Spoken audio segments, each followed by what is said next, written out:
হযরত হাসান রাদিয়াল্লাহু তাআলা আনহু তিনি যখন তিনার খেলাফত তিনার দায়িত্ব ছেড়ে দিলেন, তার পূর্বে অনেক দিন পূর্বে রাসূল সাল্লাল্লাহু আলাইহি ওয়াসাল্লাম যখন জীবিত ছিলেন, ওই সময় তিনি ভবিষ্যৎবাণী করে এই কথাটি বলেছিলেন যে আমার এই সন্তান হচ্ছে একজন নেতা, সম্ভবত তার মাধ্যমে আল্লাহ তাআলা মুসলিমদের দুটি বড় দলের মধ্যে মীমাংসা করবেন।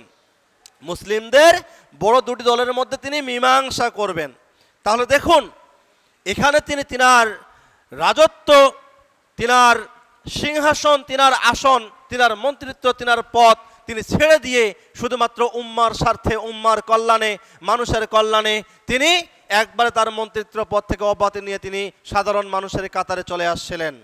এটা নবী পরিবার থেকেই হয়েছে, এটা আহলে বাইয়াতের কাছ থেকেই হয়েছে, যা আমাদের সমাজের, আমাদের পরিবার থেকে হয় না। সম্মানিত উপস্থিতি, আসুন আমরা এই ঘটনা থেকে আমরা শিক্ষা নেই। এখানে রাষ্ট্র রক্ষার শিক্ষা কি? এই ঘটনাগুলো থেকে, এখান থেকে রাষ্ট্র রক্ষার শিক্ষা কি, এই শিক্ষাটি আমাদেরকে অবশ্যই অবশ্যই নিতে হবে।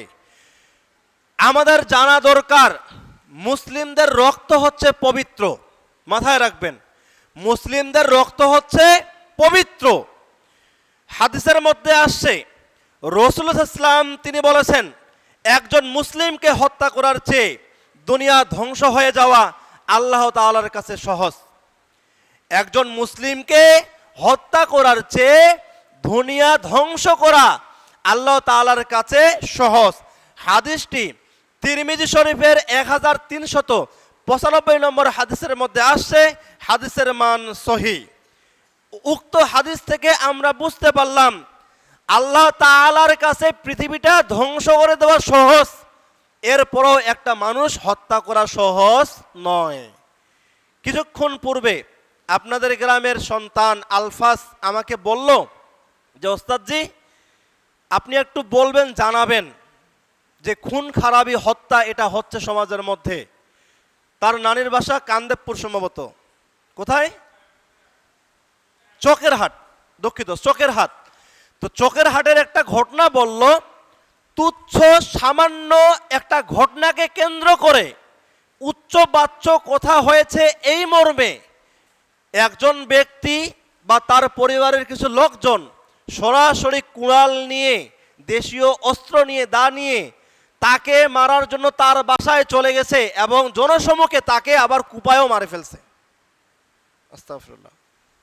চিন্তা করা যায়, গত 3-4 দিন আগের ঘটনা হয়তো বা, এটা বেশি দিন না বা 1 সপ্তাহের মধ্যে ঘটনা। তাহলে চিন্তা করুন, আল্লাহ তাআলার কাছে দুনিয়াটা ধ্বংস করে দেওয়া সহজ, কিন্তু কোনো মানুষ হত্যা করা আল্লাহ তাআলার কাছে সহজ না। এই হাদিস থেকে আমরা জানতে পারি। অথচ আমরা মানুষেরা সহজে মানুষদেরকে হত্যা করি, দুনিয়া ধ্বংস হওয়ার কথা তো দূরের কথা। এই জন্য সম্মানিত উপস্থিতি, মুসলিমদের রক্ত পবিত্র। যারা কালিমা লা ইলাহা ইল্লাল্লাহ বলেছে, ইনশাআল্লাহ তারা মুসলিম হয়েছে। মুসলিম হওয়ার সাথে সাথে তার রক্ত পবিত্র। তার শরীর থেকে এক ফোঁটা রক্ত কোনো অন্য কোনো মুসলিম ঝরাতে পারে না, পারবে না, পারবে না, পারবে না। কেননা আল্লাহ তাআলা দুনিয়া ধ্বংস করে দেবেন, কিন্তু তিনি মুসলিমদের কোনো প্রকার রক্ত ঝরাবেন না। এটাই হলো নীতি।